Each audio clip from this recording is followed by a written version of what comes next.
Ya, baik, saya Dodi Wahyu Nugroho. Pada kali ini saya akan menjelaskan tentang flowchart sebagai salah satu tools dari 7 Tools Improvement yang berfungsi untuk meningkatkan kualitas pada sebuah proses produksi.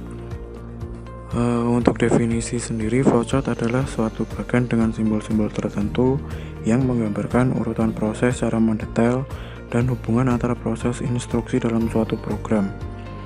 Secara manfaat, flowchart memiliki manfaat untuk memetakan proses existing aktual dan membandingkannya dengan suatu standar yang baik. Juga digunakan untuk memetakan aktivitas mana saja yang berpeluang untuk dapat kita kurangi atau eliminasi. Pada contoh flowchart di slide dapat dijelaskan untuk suatu operasional sebuah lampu. Pada saat lampu tidak bekerja, dapat kita analisa apakah lampu tersebut sudah terhubung dengan sumber daya. Jika belum, tentu langkah yang dapat kita ambil adalah menghubungkannya dengan suatu sumber daya. Jika sudah terhubung dengan sumber daya akan tetapi lampu masih tetap belum menyala, dapat kita lakukan pengecekan apakah bola lampu tersebut terbakar atau tidak. Jika terbakar, tentu kita dapat mengganti bola lampu tersebut dengan bola lampu dalam kondisi yang baru. Akan tetapi jika bola lampu tidak terbakar, tentu kita dapat mencari sebab-sebab lain dengan cara merepair lampu tersebut. Selanjutnya adalah simbol-simbol yang digunakan pada flowchart. Terdapat beberapa simbol yang memiliki masing-masing arti maupun fungsi. Yang pertama adalah flow direction symbol yang digunakan untuk menghubungkan suatu simbol yang satu dengan simbol yang lain, yang menunjukkan flow atau arah dari flowchart tersebut.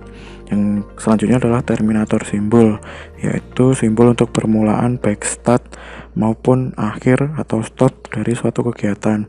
Lalu juga konektor simbol sebagai keluar masuk atau penyambungan proses dalam lembar atau halaman yang sama.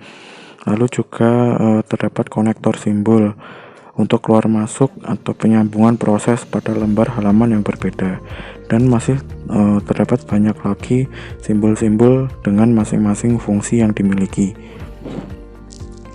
Nah, selanjutnya adalah cara pembuatan flowchart. Yang pertama adalah menetapkan suatu proses awal ataupun akhir dari flowchart yang ingin kita buat. Yang selanjutnya adalah menuliskan step by step aliran kegiatan atau proses dan menggambarkan ke dalam bentuk flowchart. Dan setelah flowchart tersebut selesai, dapat kita lakukan review bersama tim untuk dilakukan brainstorming. Nah, sebagai contoh pada kasus kali ini adalah sebuah proses pemurnian nira dengan metode sulfitasi. Pada proses pemurnian nira dengan metode sulfitasi digunakan bahan tambahan berupa gas SO2 yang berfungsi sebagai bleaching atau pemutih untuk nira yang mana nantinya akan menjadi produk gula kristal putih.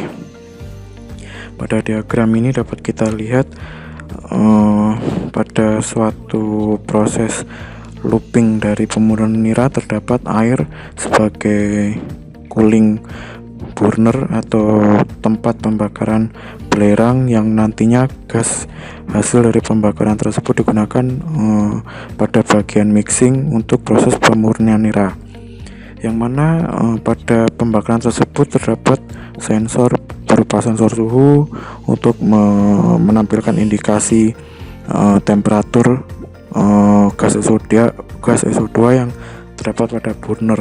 Lalu juga terdapat sensor gas SO2 sebagai pengukur kadar gas hasil pembakaran belerang di burner. Nah, selanjutnya adalah pada tahap pembuatan flowchart. Proses ini dimulai dengan memasukkan belerang ke dalam pen yang menggunakan simbol jarum genjang yang memiliki arti, yaitu memasukkan input ke dalam suatu proses.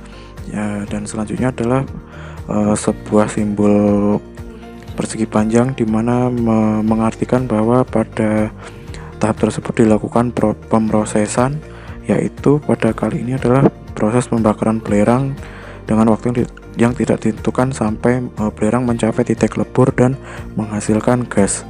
Selanjutnya dari hasil pembakaran tersebut dilakukan pembacaan oleh temperatur sensor untuk dilakukan sensing terhadap suhu dari pembakaran tersebut. Lalu selanjutnya adalah terdapat simbol decision, yaitu untuk memeriksa apakah temperatur sudah sesuai dengan set point dari hasil sensing. Jika memang temperatur belum mencapai set point, maka di sini sebelumnya adalah menggunakan metode fuzzy sebagai modulasi pembukaan valve, yang mana parameter kontrol dari fuzzy adalah tergantung dengan pembacaan dari temperatur oleh sensor suhu. Nah, apabila di sini tadi temperatur belum mencapai set point, maka terus dilakukan pembakaran, dan pembakaran tersebut tetap dilakukan pembacaan oleh sensor temperatur.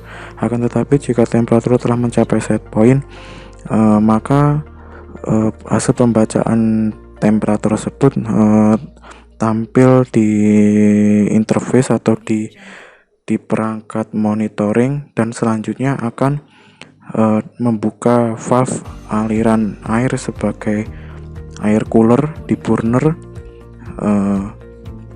sesuai dengan tingkat bukaan valve sesuai dengan hasil pembacaan sensor temperatur.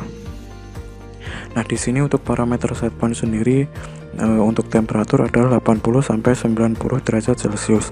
Jadi jika temperatur telah melebihi 90 derajat Celcius, valve input dari air cooler akan terbuka untuk sebagai pendingin di burner. Nah, selanjutnya untuk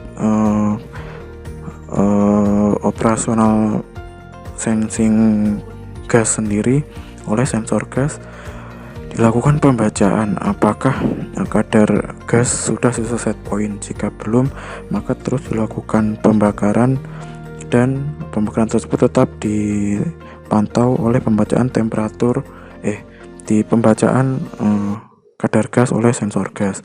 Akan tetapi jika kadar gas telah mencapai set point, maka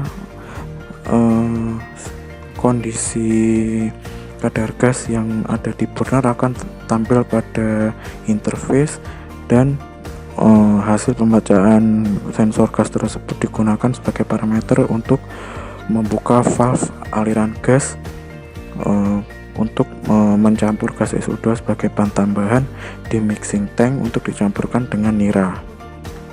Nah, proses untuk parameter set point sendiri untuk gas SO2 adalah berada pada kisaran 3-5 ppm, sehingga jika set point telah berada pada ring 3-5, valve gas akan terbuka untuk mengalirkan gas SO2 ke mixing tank. Demikian penjelasan dari flowchart sebagai salah satu 7 tools improvement dari saya. Mohon maaf apabila ada kekurangan. Terima kasih. Selamat siang.